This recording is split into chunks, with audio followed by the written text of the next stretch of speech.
Welcome to this self-identity e-learning module.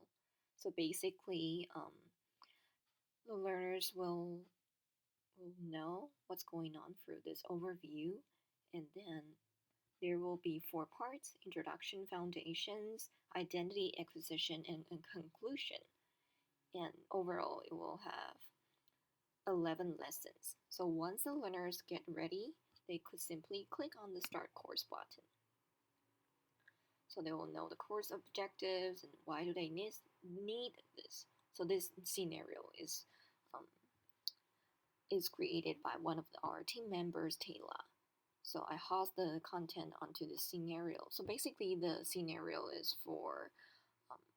is actually the hook to make learners know why they need this self-identity module. So when they click on the different character, they will have different response. And then at the end, learners will also see this prompt. Also, in the left-hand side, learners will see the details of each titles, and then they could clearly see um, each titles. So what is your definition of self-identity and why is it important? So I also provided this link to the document, and then by following the instruction, they could identify their own self-identity. So it's actually the before and after definition of self-identity. So again, I also embed this kind of banner to show the highlight or the important notes of the self-identity concept.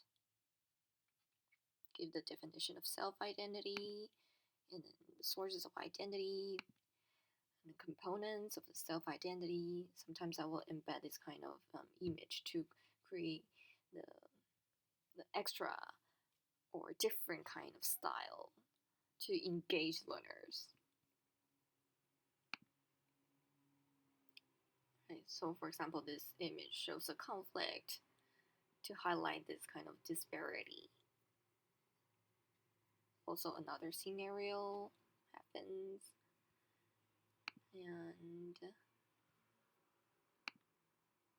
the knowledge check actually gives the learners the double check to check if they really understand the above mentioned lessons. So I embed the multiple choice, matching activity, sorting activity. So for example, okay, yay, correct. So gives a definition of the common acquisition of self-identity and deliberate acquisition of self-identity. So they gotta know this in order to identify their own self-identity through the deliberate acquisition. So this is the goal of this module. So I'll provide examples of the personal traits, beliefs, values, and strengths. So it's their showtime to share their personal identity to their classmates. At the end, they're gonna show their transformation about the knowledge, attitude, and so on to their class. So that's pretty much about the module.